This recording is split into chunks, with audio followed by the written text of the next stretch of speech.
everybody. Welcome. Thank you so much for tuning in. I'm really excited to have you join this conversation with my good friend and co-founder, Christopher Stephen Smith the First. Thank you. That's great an introduction. Yeah. Well, so you said it was a fancy intro, and I'd really actually like to talk a little bit about who you are, where you're from, what you care about, what's important to you in the world, but also a little bit of your professional career. If you want to, I love chronology.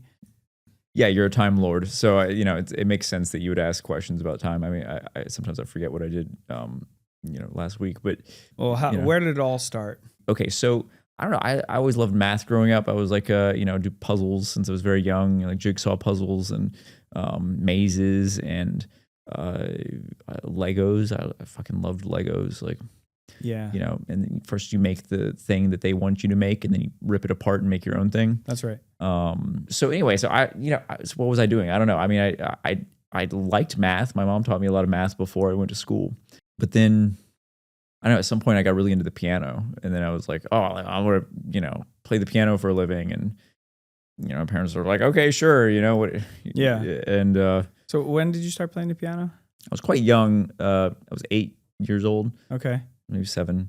And I was fast enough at learning that my teachers thought I was practicing when I wasn't. Oh, wow. So I would just like show up to the class and or the lesson, and then it looked like I had. They were like, "Wow, progressed. you're doing really great." Yeah, and so I kind of got to sort of go on cruise control for quite a while. So was that like a pattern in school growing up where things seemed easier than maybe, or didn't have to practice as hard to kind of keep up with the, say, base level curriculum? Yeah, I remember realizing at some point that like I was teaching myself the math, and that the teachers weren't explaining it very well, in my opinion, and like that the other students weren't getting it, and so I would help the teacher, by asking the question that the student should have asked. Like a lot of times the students would ask questions, and the teacher would kind of only partially understand it because they weren't a child, and so then I would like re-ask the question because he didn't answer it very well. And right. So because I consider you one of the most smart people I know, and I guess I don't know exactly how I rate that, but it is this ability to learn things fast, and knowing you as long as I've have where, language, for instance, if we're in Italy, after a few days of being there, I feel like you're kind of already speaking Italian. We went to Mexico, you're speaking Spanish. We moved to Bali, and all of a sudden, you're making jokes with the Balinese in Balinese and in Bahasa Indonesia. So learning is like a little bit fast there for you. So at what point, like, did you kind of realize like, okay, I got to like step up and kind of like go on my own curriculum, or, I don't know. I the first thing that comes to mind is, I was in college, and it's, at some point I switched out of music into math and computer science. I took this class, topology, which a lot of people haven't heard this word. It's not topography. It's a kind of, I don't know, it's a more abstract investigation of connectivity, is sort of ignoring notions like distance and angles and stuff. So it's kind of like a more, if it were software, it'd be like deeper in the stack. When does topology come? Okay, if there's like algebra and then calculus, and then, where does topology come in there? So roughly it would be like, okay, you took calculus, and then you take multivariable calculus. Like there's like several courses of calculus, and then at some point they start calling it real analysis or complex analysis. So, but it's the word analysis is really it's like calculus. Okay. And then sometime past that, there's like kind of like a branch where like you can kind of go into what they call abstract algebra, which is like generalizations of, you learn algebra and you learn polynomials and like that sort of thing. And that kind of naturally it straddles both algebra and calculus nicely. But then they kind of break algebra off and like go deeper into it and talk about group theory. So it'd be like, like the mathematics behind like a Rubik's Cube, number theory and the kind of math behind cryptography. Right. And computers have, when you deal with numbers in computers, they generally have a finite size, and then they roll over, and so that naturally maps onto this notion of like finite groups, cyclic groups, and stuff. So that's kind of one branch, and then topology is sort of like underneath analysis. It's sort of like, okay, we're gonna go like, oh yeah, we talk about, the distance between things and angles and stuff, but like, what if we strip away those concepts and we just look at connectivity? So like a circle would be the same as a square, or like a coffee mug would be the same as a donut, because you can kind of continuously morph one into the other without cutting or gluing. And so that continuous morphing is sort of like smearing out all the notions of distance. So at what point did that happen? That was in college? Yeah, that was towards the end of college. Where did you go to college? I was in University of Miami. Okay. I went there originally for music. They have a good music school there, and I was like, these musicians are like, it's really hard to make money in music, and these guys don't really seem that happy, and I don't know, I didn't like the scene. Right. And it's a very egotistical thing. Artists can be really petty. Sure. It's the formal education system, right? It's not music itself. I found that different departments had different pathologies, right. And the artists in particular could get away with like the worst behavior. Whereas I felt like the mathematicians were sort of like, you have as a student, you like have this conversation with your teacher and you're like asking them questions and I just felt like the math teachers could say, no, I don't understand your question, or they sort of weren't that attached to being right. Yeah. And they were just like interested in what's true. And like, there was a kind of like, I don't know, clarity and mental health that I kind of generally got from them that I didn't get from most academia, but in particular the music schools. Because my teacher was an amazing musician, but I mean, he couldn't really teach that well. Right. There's two different skills. You can be really good and not be able to transfer it to other people, or even have the capacity to communicate what it is that you're doing that's so special, right? I think a lot of elite athletes are also in that category, where it's just like, I don't know, I throw the ball, I run fast, I hit the thing, and then we win. Right. Well, and a part of that's interesting you say that, because it's like a lot of it is like just repetition and training and like seriously being hungry about one thing a lot. It sounds like for you it was math. Yeah, I mean, it sort of transferred. I mean, as a teenager, it was piano, and I was obsessed with it and would do it for hours, and like, kind of just put all of my teenage angst into mashing the keys down. And but yeah, it kind of transferred into math. I sort of rediscovered math in college. I was like, oh, I'm good at this, and it's actually like quite beautiful. And so I just kind of like sped run a math degree in a couple years. And I don't know, watching you play, I feel like, we were just practicing the other day and we were talking about like how repetition is one of the nice ways to jam with other people if you're improvising, because you become predictable. And I feel like there's something about the math, the way you were teaching it, I could feel like I was getting this like higher level math lesson. Also, the keyboard is sort of, could be looked at as a math equation in some ways. Yeah, I was actually I took, some courses in number theory and group theory, and it was interesting because I did feel like I had already encountered a lot of the core ideas in math, or in music. There's one. I mean, the keys cycle. Like you go C, A, B, C, D, E, F, G, and then you start over, but it's at a higher octave, so you're kind of like spiraling up. And then things like, why do certain chords sound the way they do?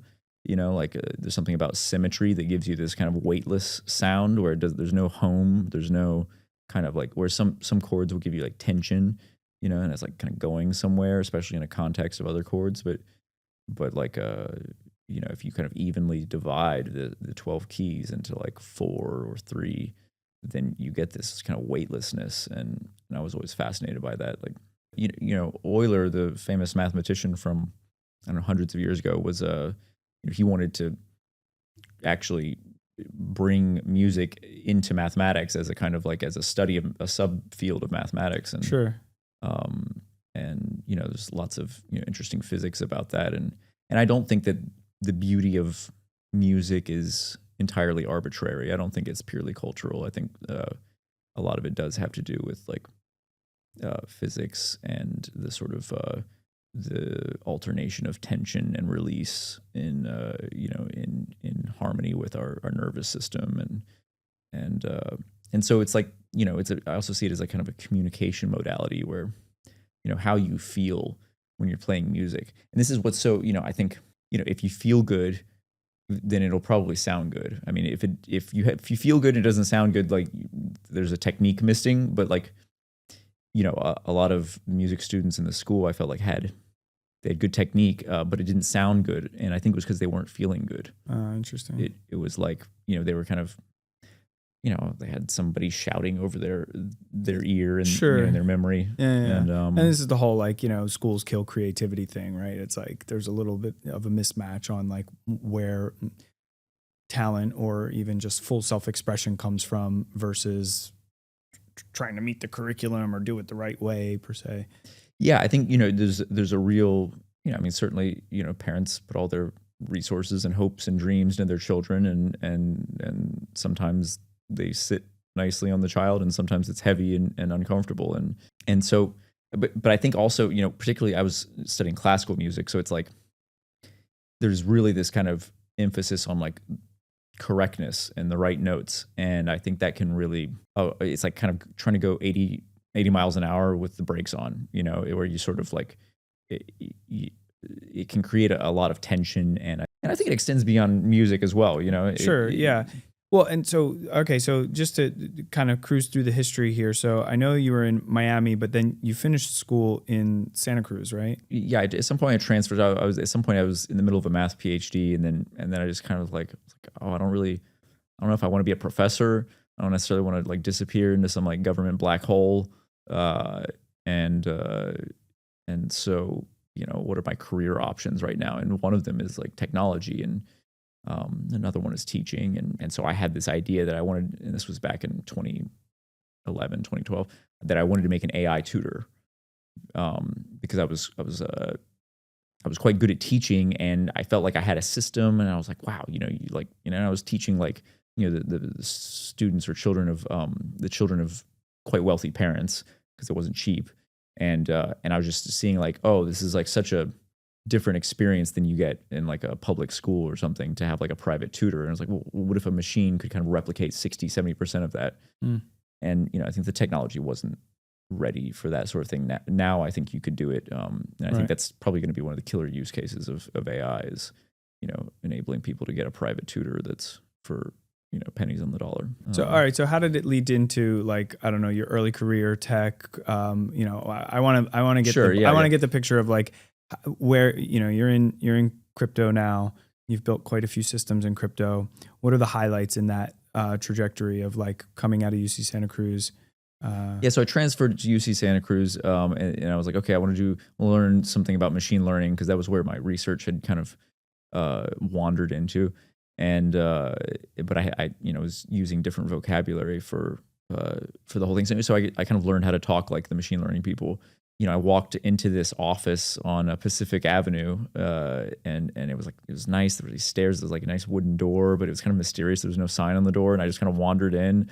And then it was this big office space. It was very nice, and there's just like one guy in there. Okay. And I was like, "Hey, what do you do?" And we're like, "Oh, we make software." And I was like, "Okay, can I have a job?" And he's like, I don't know, maybe, you know. So your career started by wandering into some strange building and asking for a job. Okay, I didn't know this story. I had sent out tons of resumes, and nobody wanted some guy who had no experience. It doesn't matter what you studied, and they don't know. You're just a piece of paper, you know. So. Sure. So I had taught myself iOS programming back then. So I made a game.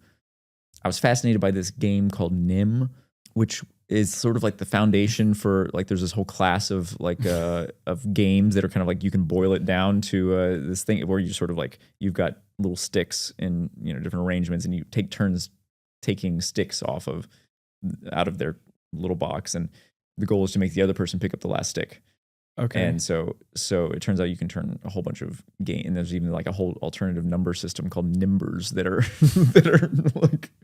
All right. So I was obsessed with this game. So the guy gave you the job. I just want like. Yeah. I'm going to keep you on track here, just so we can get. So anyways, I made a game based on Nim, and then but it was a cool multiplayer for this company, for the interview. Yeah. So I was like, how do I prove that I can actually do something? You know? Wow. So I made this game, and then I played it with him. Okay. And he was like, okay, this is cool, but like I'm not really interested in this. But I think you could do something, you know, I want to see what else you could do. Okay. So anyway, so fast forward is in this first job, I'm like, I'm working with this like MIT professor of hardware or like ex-professor, and they had this like massive parallelization scheme. They wanted to put it in the software, so somehow this was like the first job they gave me, and anyway, we ended up parallelizing G-unzip, which is like a G-zip is like a compression algorithm, Sure. but nobody had parallelized the decompression step, and then they use that to speed up decompression of the kernel in Samsung phones. And so it sped up the boot time by about a second. So that was, which boot time's only a few seconds. So that's pretty significant. It was cool. It was a nice accomplishment for, the beginning of my career. And so from there, where did the blockchain come in? Okay. So gotta go back. So in Miami, I had become friends with, an interesting group of people.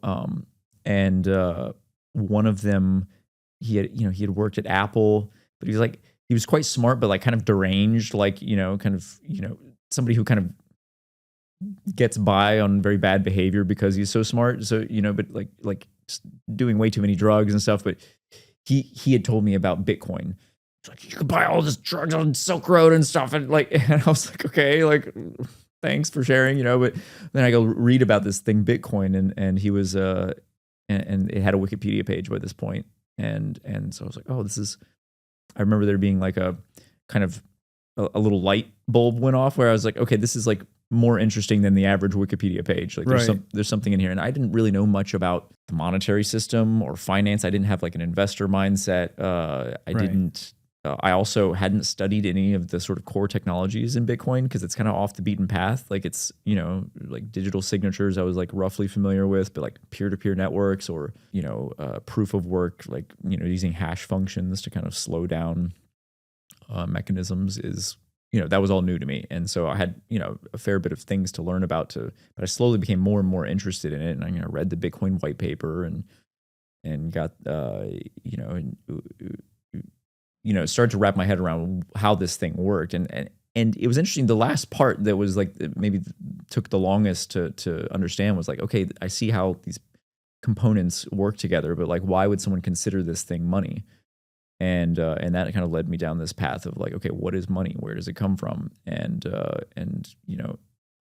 it's like, and the history of money is really fascinating. I mean, there's all these different things people have used for money, and there's a long, series of kind of catastrophes where like, the people start using something like paper for money, and then after a while, the people printing it sort of like ruin the system because they print too much, and it's happened over and over. It's quite predictable at this point, but then there's also people who've used gold and like what makes gold good for money. And so finally I was like, oh wow, you can use anything for money, and like, why not use this distributed database? I mean, actually most of what the bank is like a big spreadsheet, with everyone's accounts and balances and their identification in there. So,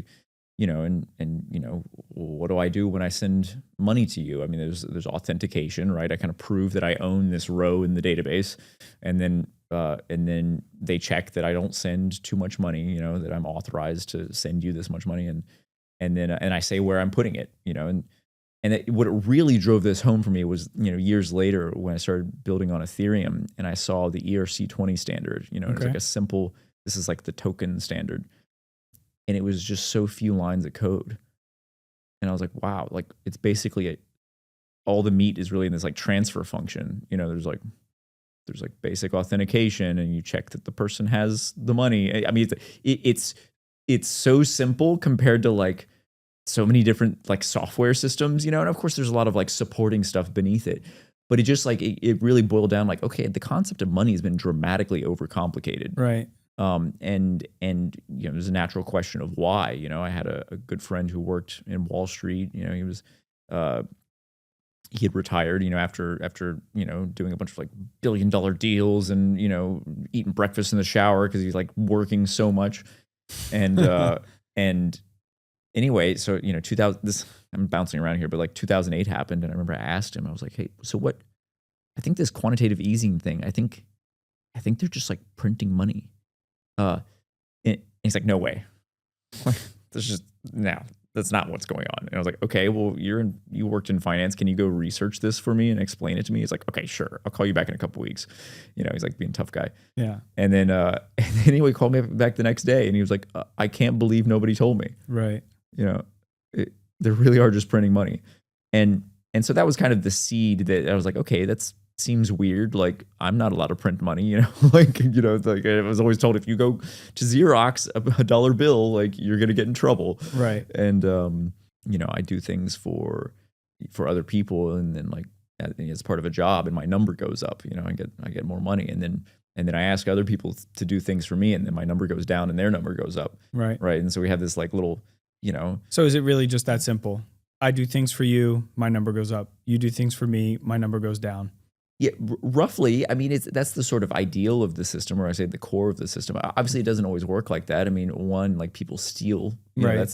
So sometimes they get money without doing things for other people, and right, or they lose money without spending it, and also like sometimes people do things for others without getting compensated monetarily. And the whole idea of printing money. I mean, like, what's going on there? Well, right. So then it's sort of like, if I print money, I'm kind of like getting the right to ask for other people to do things without having actually contributed to the economy or community or whatever. So it's kind of like a very roundabout way of stealing. And that's why it's illegal. And the feds will come if you start making fake dollars. And, And this is what's so powerful about Bitcoin is that we can't print any more of it. But we can print, people, governments, the Federal Reserve can print money and buy Bitcoin. That's kind of interesting. It is. Yeah. So like when it's sort of like the dynamics of when you put a sort of finite supply asset next to an infinite supply asset, where does their exchange rate go? And right. So they have to be careful too. If they do it too much. The same would apply to gold, right? They could just print money and buy more gold, right? That's right. And so, so this line of thinking and investigation, led me on a path of understanding more about the financial system. I was like, okay, this is like, there's kind of some squirrely things in here. Like what else is going on here? And so, people talk about like, ETFs, like the Bitcoin ETF. It's an exchange traded fund. And it's basically like paper Bitcoin. It's a stock ticker that, you can trade on your, say Fidelity account or whatever your okay. And it's supposed to roughly correlate with the price movement of Bitcoin.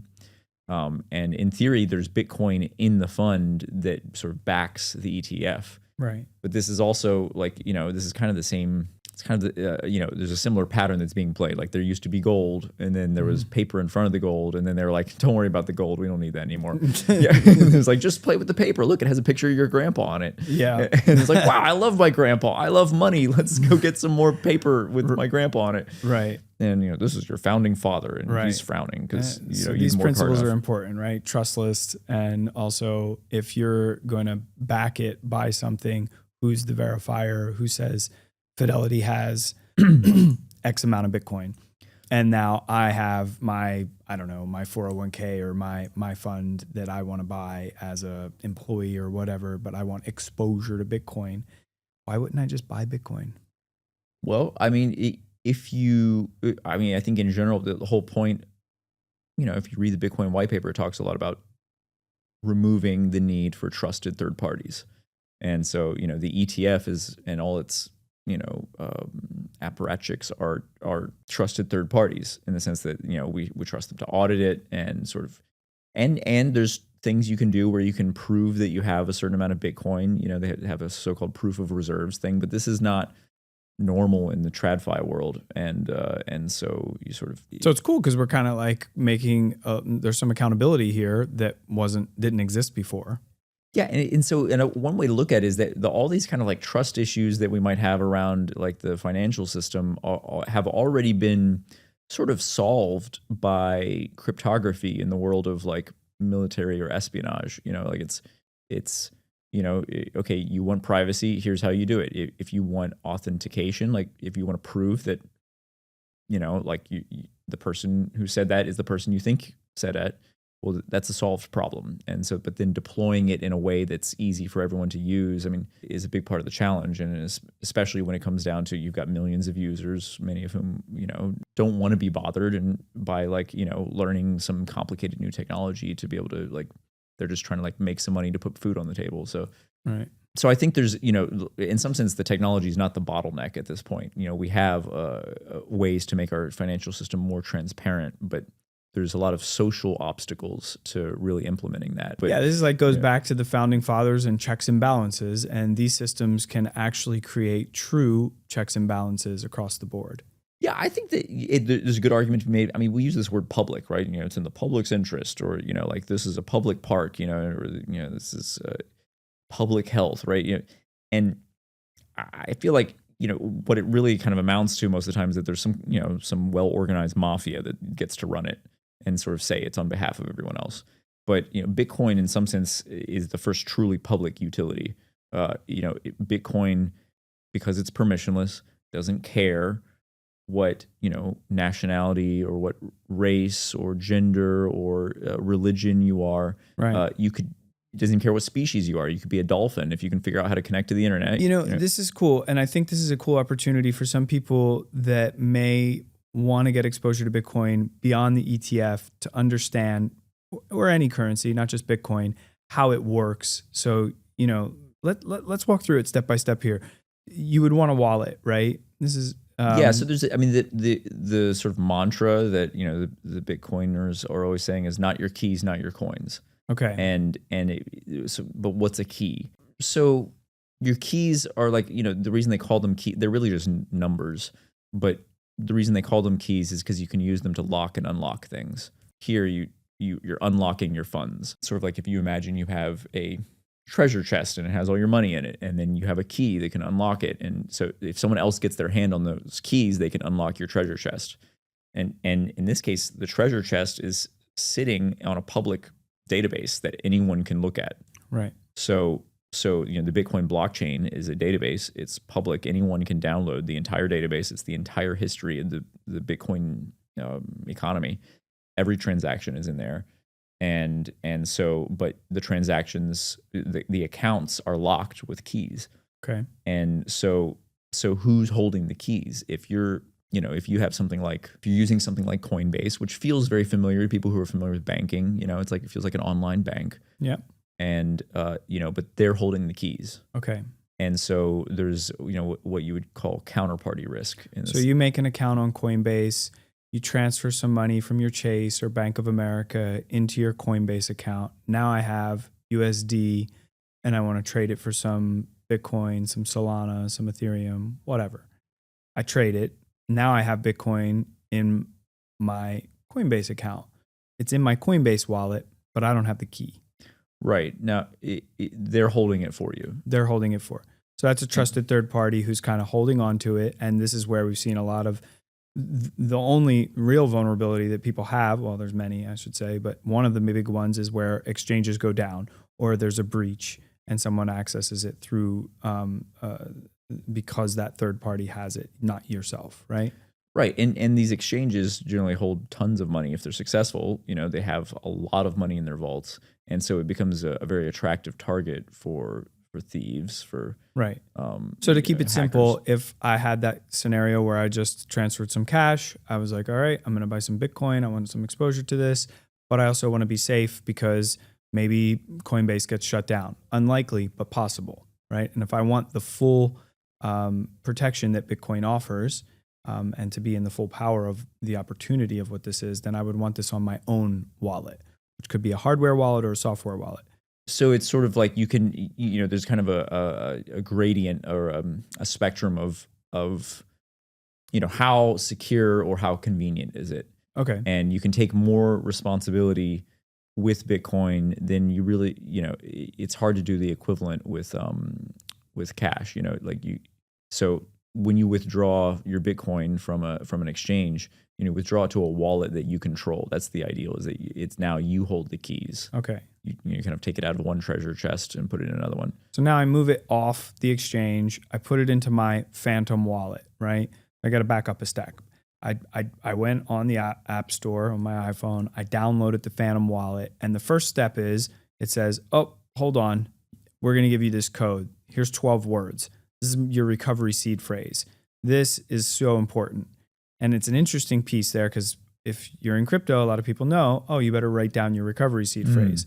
And so with great power comes great responsibility, right? Because now it's your responsibility to hold this paper. So I can recover my wallet with this paper, but someone else can also recover my wallet with this paper. So I need to put it somewhere safe.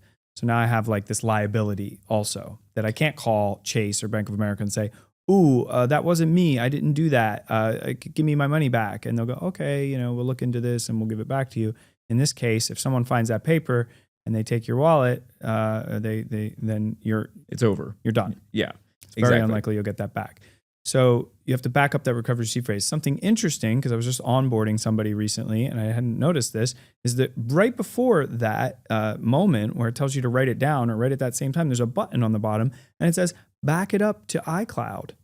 You have an option to back your recovery seed phrase up to your iCloud. Which is very convenient. And I'd say that's another kind of like, point on the spectrum in terms of convenience versus security. Okay. It's less secure because, they're your keys, but they're also now iCloud's keys. That's right. And, iCloud has had data breaches before and it's less likely that one individual is going to get targeted on iCloud versus say like, an exchange that has all these people's money in one place, right? So you're not necessarily the most attractive target. But maybe you left your computer unlocked. Someone walked up. They were pretty savvy. They went in there. They started poking around. They downloaded a copy of your iCloud, and now they can kind of like unpack all this. Maybe, that's right. Possibly. Yeah, that's certainly a possible attack. There's a lot of ways. So it's like, okay, I understand this is my phone wallet. I understand that I chose to put this on iCloud. So now I'm keeping whatever I feel comfortable with. If $100 is good, if $1,000, if $10,000, wherever your comfort level is, but you need to understand the risk. I guess is the point I'm making is that I think people don't understand the various levels of risks and where they can say, okay, this is my wallet. Let's just use the example of cash. If I'm walking around with, $100 in my wallet, $500, I don't know. I don't normally wouldn't carry more than $1,000 on me. That's a lot of money. So my phone, I look at in a similar fashion. It's like, okay, it's my phone. I have a couple different wallets on here. I want to be able to move crypto around, but more than 1,000, now I'm getting risky, right? I could, if I, someone could grab my phone, something could happen, right? Sometimes people get their phone literally snatched out of their hand and then it's unlocked and people could go in there and just start moving the money from the funds. Exactly. So it's, thinking of the phone wallet as, I think the industry did a good job by calling it a wallet because it kind of makes it sound like, okay, this is a, like how much money would you put in your wallet versus like a vault or a safe. So that brings us to the next step is like, okay, so that's the phone. I think that makes sense. That's pretty clear. It's like keeping your phone wallet, whatever you're comfortable with possibly losing because there are some risks there. If you want to save it to iCloud or some kind of some people just screenshot it, right? It's like, that's another liability. So just understanding the liability at every step. And then the next step would be a hardware wallet. This is like a piece of hardware that you then connect. It's like a USB keychain that you would connect to your laptop or your desktop. Exactly. So this is sort of like the far end of the spectrum in terms of like, it's less convenient. You have to buy a special device for it. And it's more secure. It's sort of, you can even plug it into a laptop that's compromised. And if you use it correctly, it still won't be able to steal your funds. Right. So, but again, you have to have the recovery seed phrase in the beginning. Exactly. This is important. If you're using Trezor by default, there's going to be a passphrase. If you're using Ledger, you have to manually put a passphrase in, which is kind of buried in there. Right. So that's one of the things too that is, I think, pretty unique about crypto is that it's giving like, quite high security options to, the average user if they want them. So like, with Trezor, you can have multiple accounts under different passwords. And so, what's the use case for that? I mean, one is like, if you're sort of compelled to share this through like threat of force by somebody, you can just show them one account and not the other. Sure. so it's good to see like where the spectrum is, and it's sort of like, okay, if you dip your toes into crypto, then maybe just leaving it on Coinbase is fine. But if I put more into it and I want to learn more about it, then it's like, okay, I want to take control of my keys, and now I got to back them up. And it's like, and then if you go further in and you say, okay, I want more security, and I'm going to put more money in this thing, then yeah, it makes sense to have a hardware wallet. Right. I think Obama referred to it indirectly as like, having a Swiss bank account in your pocket. I mean, this really, if you think about it, changes the dynamic of capital flows across the planet, because many governments have some form of capital controls. They don't want too much money leaving the country too fast. Of course, usually it's easier to bring money in, but and now with Bitcoin, you could have $1 billion in your pocket, and you walk across a national border, and it's not even necessarily in your pocket. As long as you have the seed phrase, you could even memorize it. That's right. And so then you can recover your funds. So this was a fascinating story from the early days of Bitcoin. Was fairly early on, Bitcoin caught on in China. And China at this time had quite strict capital controls. It wasn't easy if you were wealthy to get your money out of China. But Bitcoin mining offered an interesting way to do that. You could pay renminbi to get miners and pay for electricity, and then you run it, and then you get Bitcoin. And so you just turn your renminbi into Bitcoin, and now you can walk out of the country with your Bitcoin. Right. And China cracked down on this at some point, and it was this running joke for a while. It was like, because of course in the West you never really know if any news about China is real, because it's such a kind of different ecosystem. But it would be like, oh, China's banning Bitcoin again. It would just be like another news item, and then the price would crash, and then and then people would jump in at the bottom, and then like it would come back, and and so China banned Bitcoin like easily 24 times. And, sure, yeah. And but I think it highlights this sort of how much power there is there. Yeah, and the desirability of having a public system of money that's outside the control of any trusted third parties globally. And freedom. It really represents a big turning point in human rights in our history. Bank in your pocket. You can have a bank in your pocket, and it's also I think one of the most underappreciated aspects of Bitcoin or blockchain in general is the open source aspect. And so people, if you're not in software, you may not be familiar with this term, but open source means you can see the source code that, programmers write source code that makes the computer do things. That's what the software is, mostly is source code. And so the source code for Bitcoin it's open, it's publicly available. So you can read it, see how it works. You can make a copy. You could make your own version. You could change it and try to get other people to use your version. So the openness to it is how it became trusted as a public utility. Right. Because if it were closed, it's sort of like, okay, yeah, but maybe there's like some back door in there. Somebody could turn your money off, or maybe somebody's secretly benefiting in a way that we can't see. Which is, like if you think about like if someone handed you a contract, and they were, or not handed you, let's say like, hey, you need to sign this contract, and you're like, hey, can I read it? And they're like, no. You can't read the contract, just sign it. That would come off as a little weird. Yeah. Like what's in the contract and why can't I read it?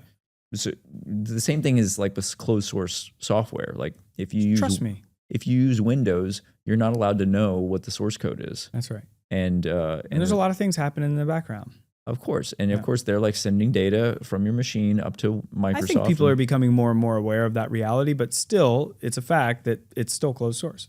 Exactly. It's and so Bitcoin would not be anywhere near what it is today if it were closed source. Right. This is interesting. It's different, but I wanted to bring this up because one thing that's I think a lot of people don't realize about Bitcoin is that it is completely public. You mentioned this a little bit earlier around how, the blockchain. You can download the entire blockchain and you can see every single transaction all the way back to Satoshi's first mining, right? And in particular, you can see all of your transactions. So if you send me Bitcoin, I receive it in my wallet. I can go look on the blockchain and I see, okay, it came from this account. Okay, well, how much money is in that account? Right. How much Bitcoin is in there? Oh, what are all the transactions? When did they start using it? What other accounts sent money into this? Right. You know, you can see every transaction. So it's sort of like gives everyone, you know, superpowers in terms or X-ray vision that would normally be reserved for like, you know, law enforcement or something, or the bank. Right. Like the bank might have access, and you would hope not the teller, right? It would be like somebody higher up in the bank who has integrity in some big position that we're supposed to trust. But the point is that the bank can sort of see all that. But if I'm a consumer and I go to a shop and I buy some groceries, or I purchase, you know, some consulting from you or whatever, that I send you that Bitcoin. Now you can go and reverse see everything I've done from that wallet address. Obviously not everything I've done, but from that particular address, you get the full history. And just to clarify, like you can make as many addresses as you want, you know, so that's sort of, you know, that became the kind of de facto standard early in Bitcoin, was that you can, you know, use a new address for every transaction, which helps. It helps. But still all these transactions end up being connected to each other in a way that's, you know, if you're very interested and you can because I just recently started making payments with Tap with a card that you load with cryptocurrency. So now it hadn't really dawned on me that in some ways TradFi is more private than Bitcoin, because I just went and bought the smoothie at the shop, and if she wanted to investigate that because of the way the transaction was done, she can go back and look at my wallet like we're discussing here. But if I pay with my Chase or Bank of America card, she doesn't know what's in my bank account. She doesn't know what my credit limit is. She doesn't know anything about me. She just knows the transaction went through and there's my account number, my public one, and that's it. So that's kind of an interesting thing that I think maybe a lot of people don't realize about Bitcoin in general, is that it's quite public, which is great for some things. You know, for the transparency, it's like, okay, now everybody can audit it and make sure that it's functioning according to and our I think our expectations. cities should be on this for all the spending budgets. The government should be on this. We should all be able to look at it. Those wallets should be kept somewhere so we understand, oh, this is the budget for the, you know, for the city planner. This is the budget for the whatever, the government's defense budget, or, you know, the certain things, and certain things might need to be private, right? Because maybe the defense budget needs to be a little more private, right? Right, sure. Security, and you know, so privacy is this sort of like, you know, it's an aspect of cryptography. You know, Bitcoin kind of focused more on transparency and authentication. So like, you know, there's not a lot of privacy built into it. Right. And back in the day, could be more private. You had things like local Bitcoins and things like that, where people would go and meet up and give people cash and then exchange Bitcoin. Now you have Bitcoin, nobody knows, but more often than not, that's not how you're getting your Bitcoin. You're going to Coinbase with your cash.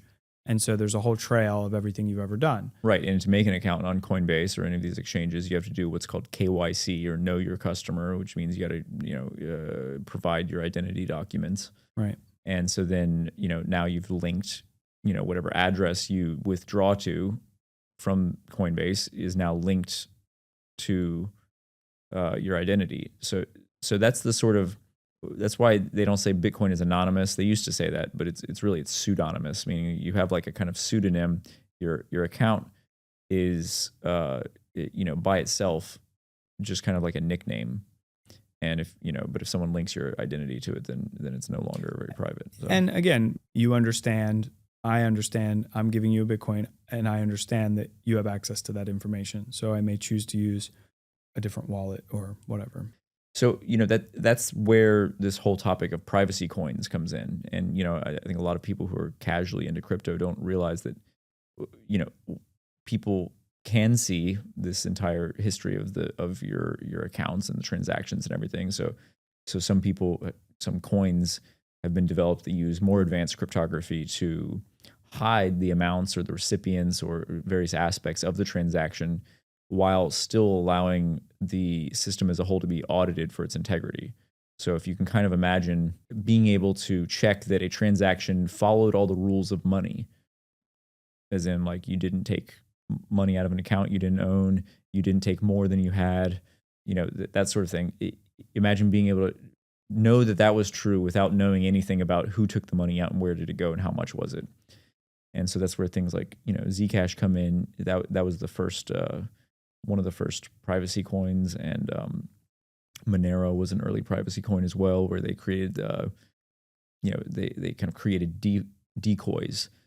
Every transaction had a bunch of decoys, and yeah, it's kind of interesting because like privacy is actually pretty normal, right? It's like people have been transacting with cash, and I remember being younger and people being.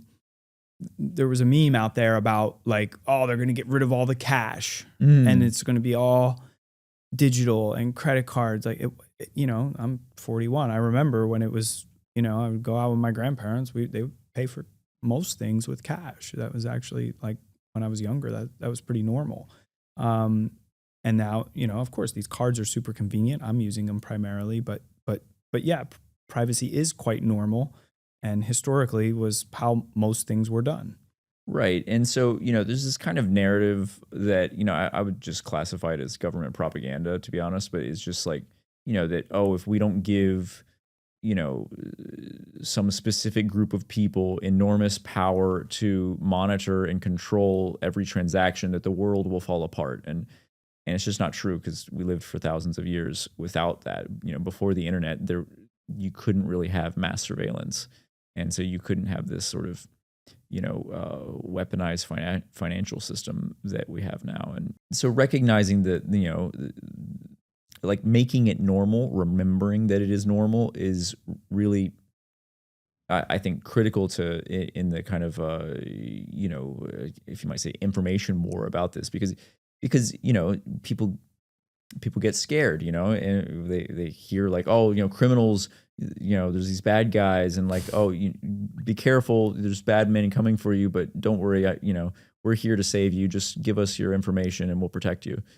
And yeah, a couple generations go by and people won't know that it was not normal, right? Exactly. They're just not going to know that this is how it was. And if there's one sort of like thing I wish was like common knowledge, I think, some people know this, some people don't, but like the idea of a protection racket, which is like, it's something from like, you think, like this is from like the, the mob days, where it's like, the Gambino family, and like, and they have back in the I don't know, the 20th century, and it was like, the mobsters come by your shop, and they're like, hey, like, it would be a shame if something happened to this shop, why don't you give us some money and we'll protect you? And maybe somebody does come and like mess with your shop. And of course it's a guy who works with him, right? They work together. So one guy causes the problem, the other guy comes and fixes the problem. Yeah. And so it's like a good cop, bad cop thing. But, and so then they take protection money, and now you're like, this is their territory and you belong to them. And protection, the need for protection is real, you can like, that's not an imaginary thing, but people can exploit. But it gets hijacked. Yeah, it gets exploited. Yeah. And so, and the reason it has a name is because it's a kind of persistent scam that works across time in different locations. And I'd say that, a lot of these, sort of government actions, or like, the weaponized financial system is really a protection racket. Yeah. They try to scare you and say that if you don't give us a bunch of power, the world will fall apart. Right. And it's like, it's a lie. So just reminding people that with great power comes great responsibility, but get your keys, back it up somewhere, give it to trusted family members. You could split it into multiple, you can take that recovery seed phrase, you could split it up between multiple people, but reclaiming that power, and the more people who are in that power, actually the stronger we are collectively, because it's more distributed. And that's going to be, I think, what sort of turns the tide, versus being mindful of the ETF, which I think is great to have exposure, but remembering that there are other options and other ways to hold these assets, and to do it in a way that's thoughtful, and understanding your risk at each level. So if it's a software wallet, a hardware wallet, an ETF, where are you at risk if it's on the exchange, to what you've worked really hard for? Because in a lot of cases, this is going to be, your retirement, your savings, whatever.